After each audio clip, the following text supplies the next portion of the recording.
hard for the comeback. I felt like the forces, and I'm not mentioning any names, but I feel like the forces who were pulling for that were pulling for that and not pulling for Whitney. I was close to her where I could smell alcohol, I could smell cigarettes, but it became very clear that obviously she was not completely 100% herself. At 3:55 p.m. this afternoon, Whitney Houston was pronounced dead at the Beverly Hilton Hotel. Whitney Houston was one of the greatest singers ever, but her life was full of struggles, and her close friends knew her fate before she did. What happened to your Whitney Houston cutout?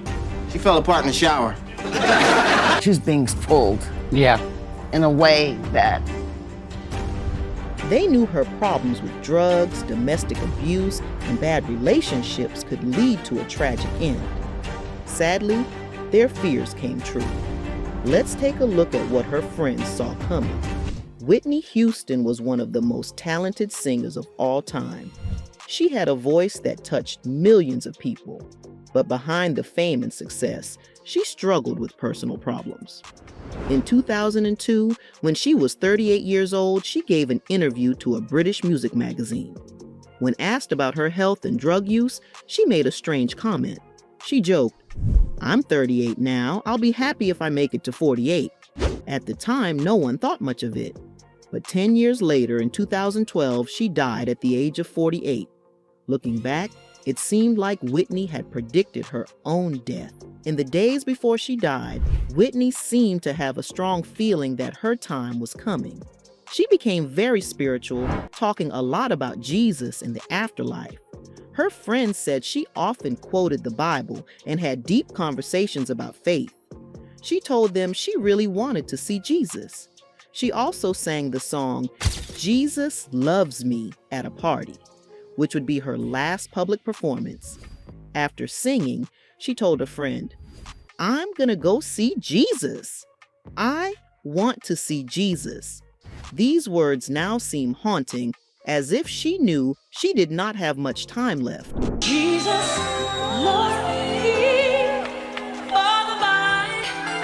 On the night before she passed away, she spent time reading and talking about the Bible. Friends who were with her said she spoke about a passage in the Bible that talks about John the Baptist baptizing Jesus. She smiled and said, "You know, he's so cool. I really want to see that Jesus." It was almost as if she knew she would be leaving soon. Her friends later said that Whitney had been saying she felt like her time was coming. She wanted to spend her last moments focusing on her faith. I look to you. Whitney's final hours were filled with spiritual thoughts and discussions. She was reflecting on her life and speaking about her love for Jesus. Her friends later shared that she seemed at peace, but also emotional. She kept saying she wanted to be with Jesus. She even said she felt something deep inside her, like she knew her life was about to end.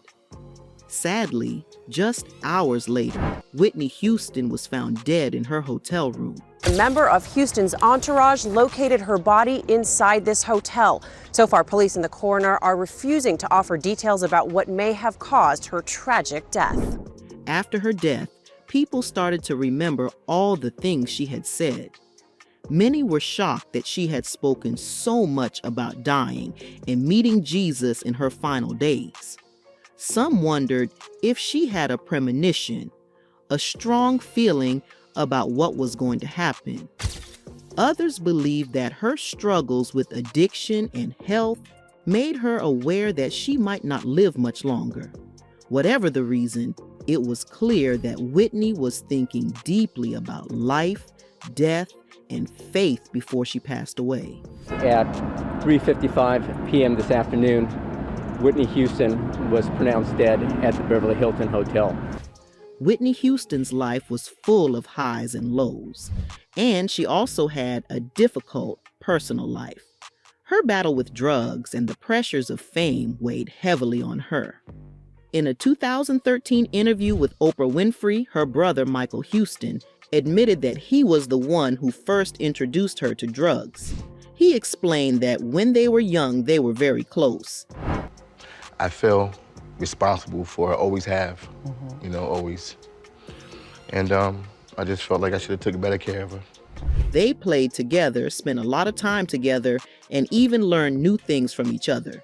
He taught her how to drive and always looked out for her. But when it came to drugs, he made a big mistake. He did not think it would become such a big problem. Michael said that Whitney always followed him. She looked up to him like a big brother, so she copied what he did. He admitted that he felt responsible for what happened. He wished he had never let drugs come between them. He thought they were just having fun and didn't realize how dangerous it could be. Your mother writes in her book about how you were doing drugs with your sister. I was shocked and hurt and confused.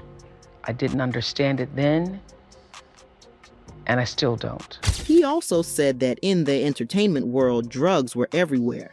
Many famous people used them and it seemed normal, but he did not know that Whitney would struggle with addiction for the rest of her life. When Oprah asked him if he was the one who first gave Whitney drugs, he answered, "Yes, it was me." He said that it was something that haunted him every day. This is the big question, Michael. Did you introduce her to drugs? I would say, yeah, we did everything together. So once I was into that, then she followed suit. Whitney's drug problem got worse over the years. In 2002, she spoke with journalist Diane Sawyer about her addiction. She admitted that she partied a lot when she was younger. She said she had fun, but she knew the party had to end. She believed she was getting better and that drugs were in her past. She told Diane that she was no longer excited about using drugs. She said, "I partied and it's done." It was rough. It was rough. I think I kind of reverted back as I got older and said, well, I'm just gonna party, you know? It was kind of a rebel in me, you know? But when Diane asked if she would ever use drugs again, Whitney said she could not promise anything. She hoped to stay clean because she did not want to hurt herself. She talked about how much she loved life and prayed to stay away from drugs. She wanted to be strong and not give in to addiction. Cocaine? Is it pills? It has been. At times. All? At times. Even though Whitney wanted to stay clean, it was not easy. In 2011, she went back to rehab. Her spokesperson said that Whitney chose to go on her own because she wanted to get better. She knew she needed help, but addiction was a battle she could not fully win.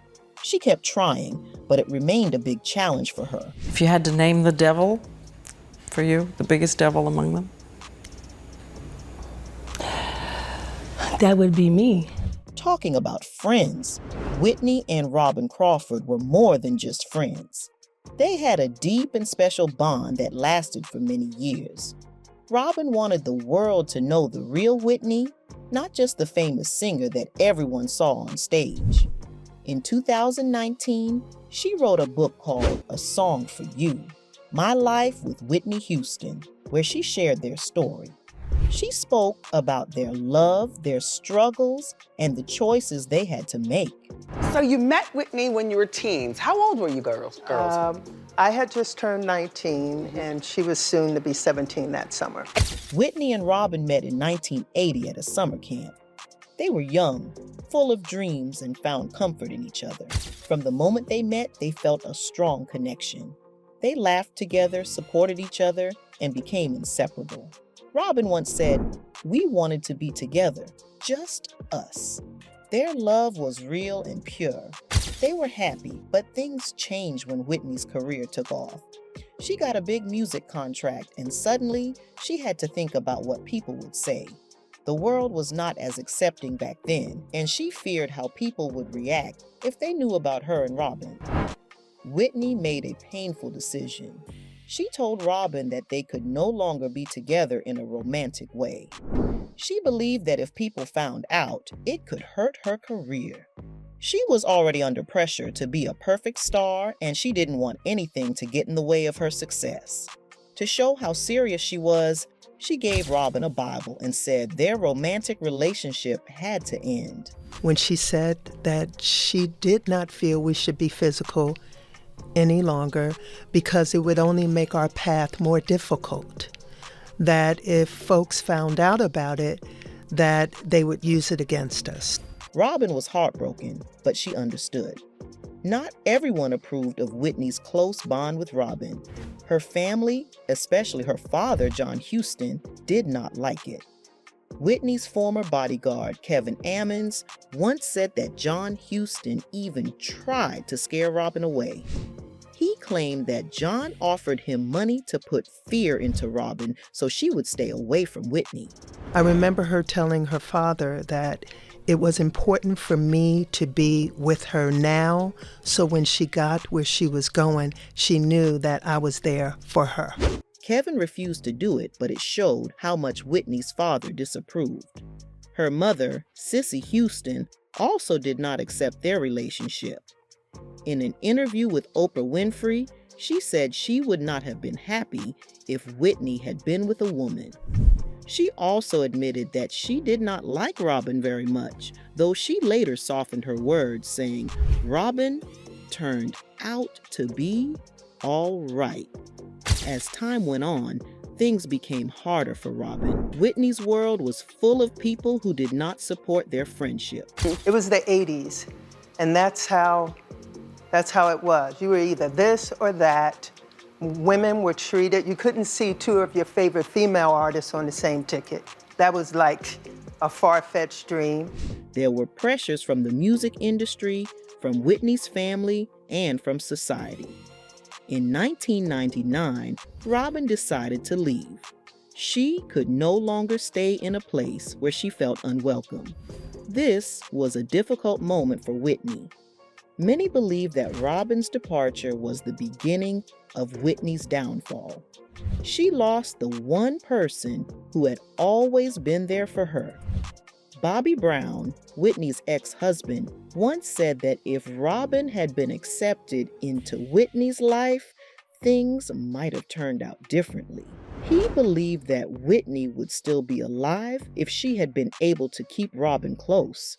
Despite everything, Robyn never stopped loving Whitney. She wanted people to know the truth about their love and friendship. She said Whitney never used labels like lesbian or gay. They simply loved each other. All they wanted was to be together, but the world made that impossible. There was infidelity in the marriage, yes, on both parts. Whitney's marriage to Bobby Brown brought her a lot of pain. They got married in 1992, and their relationship was often in the news for bad reasons. Their marriage lasted until 2007, but during those years, they faced many problems.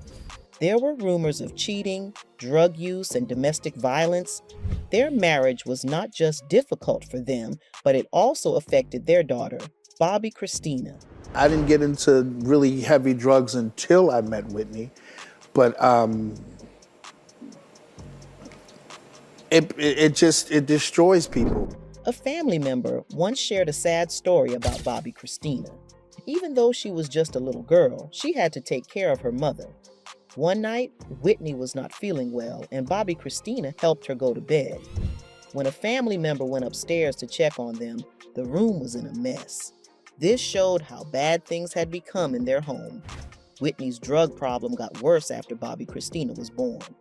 It was hard for a child to grow up in such an environment. And, you have a lot of money. There's so many things you can do. And it's coming at you.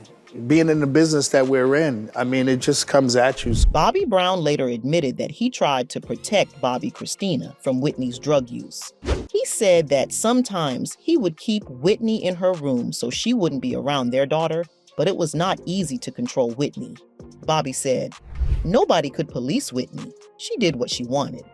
This means that no one could stop her from making bad choices." Bobby also said that Bobby Christina saw her parents high on drugs many times. He felt bad about it and admitted that they had failed as parents. Well, breaking news this hour about the death of Whitney Houston's daughter. A medical examiner in Atlanta says Bobby Christina Brown's death was caused by drug intoxication and immersion in water. Bobby remembered that he would often get angry and shout at Whitney. Many times, he told her he wanted a divorce, but they stayed together. Their fights and drug use affected their daughter. Bobby later said he felt deep regret for the way things were. Even though their marriage was full of problems, there were times when they seemed very close. A family friend said they had a Bonnie and Clyde type of love. This means they stuck together no matter what, even though their relationship was unhealthy.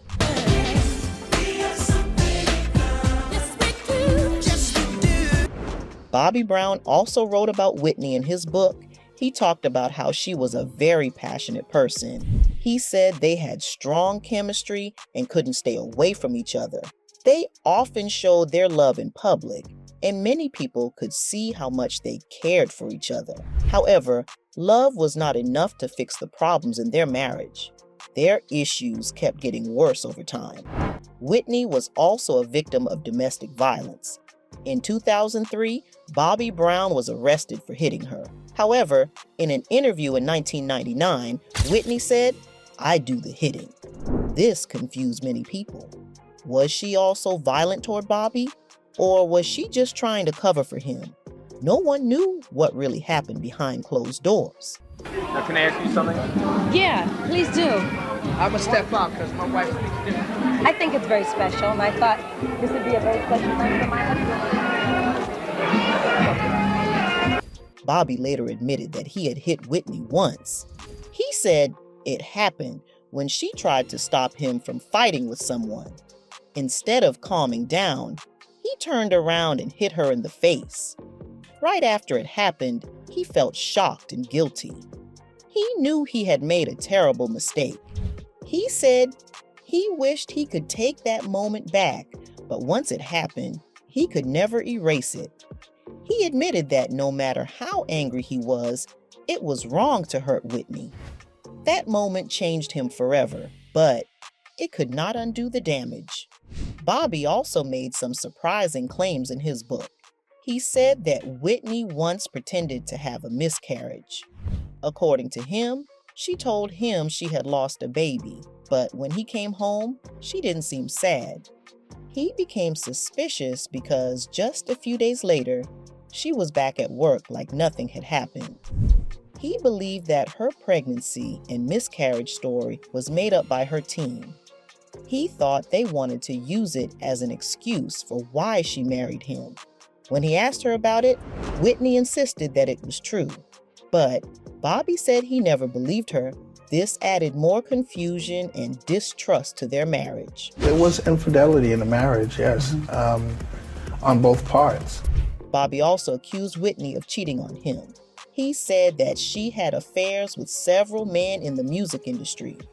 He didn't say any names, but he claimed that when he found out, he was shocked. He had always thought that he was the one who cheated first, but he realized that Whitney had done it before him. This hurt him, and he started thinking, if she can do it, then I can do it too. This led to more problems in their marriage. Instead of fixing things, they both started making more mistakes. Both of us cheated on each other, period. When two people that love each other as much as we love each other, when they start drifting apart, different people come into the situation, into the scenario, and we make mistakes. People make mistakes. We're human. Even though they had so many issues, Bobby still cared about Whitney. Before she passed away in 2012, they had found some peace. A family member told People magazine that Bobby still loved her, not just as the mother of his child, but as someone he had shared many years with. However, their relationship was never truly peaceful. In 2018, a documentary directed by Kevin McDonald revealed that Whitney had suffered abuse as a child. The film showed her rise to fame and her struggles, and it shocked many people. McDonald said that Whitney seemed uncomfortable in her own skin, as if something had deeply affected her. He noticed how she carried herself, how she acted, and felt that something in her past had caused her pain. At first, McDonald was not sure if Whitney had faced trauma, but during the making of the film, her former assistant Mary Jones confirmed it. Mary Jones said that Whitney had been abused as a child and that the experience changed her forever. It made her a different person, shaping the way she saw herself and the world. This revelation helped explain many of Whitney's struggles in her later years. We'll always love you. Now let's change gears about her early life. Whitney was born in Newark, New Jersey, and grew up surrounded by music. Her mother, Whitney Houston, was a famous gospel singer who worked with the choir at New Hope Baptist Church. Whitney admired her mother and wanted to be like her. She started singing in the church at a young age. Her mother taught her that music should be felt, not just sung. This advice stayed with Whitney throughout her career.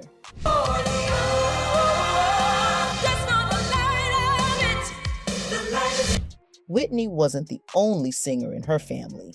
Her cousin, Dionne Warwick, was also famous. Being surrounded by talented singers gave Whitney a strong foundation. Church was where she first learned how to use her voice and share her gift with others. She sang from her heart, and people noticed her talent early on. It was clear that she had something special. When Whitney passed away, her funeral was held at New Hope Baptist Church, the same place where she first started singing. It was a way to honor her beginnings. Only close family and friends attended the service. A family friend, Carolyn Wygum, said, "They shared her with the world for so many years. Now, this was their private moment." Whitney had given so much of herself to the public, and this was the family's chance to say goodbye in peace. Whitney's career took off when she was very young. She released her first album in 1985 when she was only 21 years old. But even before that, people had already noticed her talent. When she was a teenager, music industry professionals saw her potential and wanted to sign her. They knew she had something unique. "People were waiting for me to grow up," Whitney once said in an interview. "They knew I had talent." And I said, I want to be a singer. She said, "You want to be a singer? You really do?" I said, "Yeah, I really do." So she said, "Okay, let's go." And she took me by my hand, and then that was it. Her big break came when she performed at a nightclub in Manhattan with her mother. A music executive named Jerry Griffith from Arista Records saw her and knew she was special. He introduced her to Clive Davis, a powerful figure in the music industry. Clive Davis believed in Whitney and helped launch her career. He saw in her what the world would soon see, a superstar.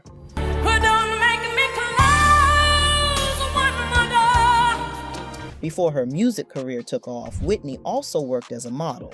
She signed with top modeling agencies like Wilhelmina. Her beauty and presence made her stand out, but music was always her true love. "I had no time to grow up," she once said. "I didn't go to parties. I didn't date in my 20s. I was a millionaire by the time I was 22. While many young people her age were enjoying their youth, Whitney was working nonstop. She achieved incredible success, but it came at a price. I've been working in the studio since I was 12.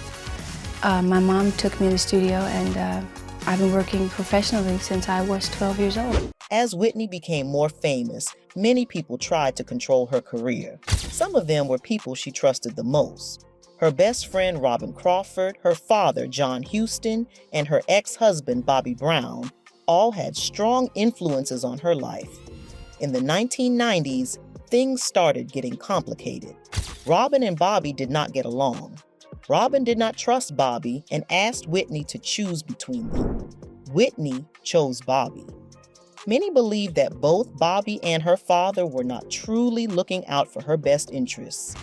They had their own reasons for wanting control over her life and money. One of the biggest betrayals Whitney faced was from her own father, John Houston. He took money from her without her knowledge.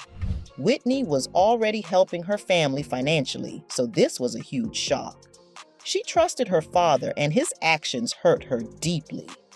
The situation became so bad that Whitney struggled to afford rehab when she needed help the most. Her father's betrayal left her heartbroken and in a bad financial state. The people who should have protected her ended up taking advantage of her. When Whitney passed away, her family was left divided. Instead of coming together, there were conflicts between the Houston and Brown families. Things got even worse when Whitney's daughter, Bobby Christina, was in the hospital. The family was supposed to support Bobby Christina, but instead, they fought over money and other issues. After Bobby Christina passed away, the drama continued. The fights in the family overshadowed Bobby Christina's life and legacy.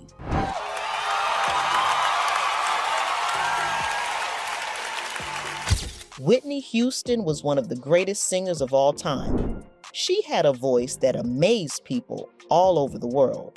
On the outside, she looked perfect. She had fame, money, and beauty. Many people thought she had the perfect life.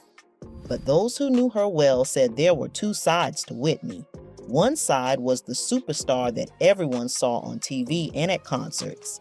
The other side was the real Whitney, a woman who struggled with the pressure to be perfect. She came from Newark, New Jersey, and deep inside, she felt trapped by expectations. Despite her struggles, Whitney's talent was undeniable. She sold more than 220 million records worldwide. Her albums and songs broke many records. She was the first Black artist to have 3 albums sell more than 10 million copies each. Her song, I Will Always Love You, is one of the best-selling songs ever. She had 11 #1 songs on the Billboard charts, and 7 of them were back-to-back hits. We'll always love you. Even after her passing, her music still inspires millions. She was honored in many ways, including being named the highest-earning female celebrity after her death. Whitney Houston was a legend, but behind the fame, she was also a woman looking for peace.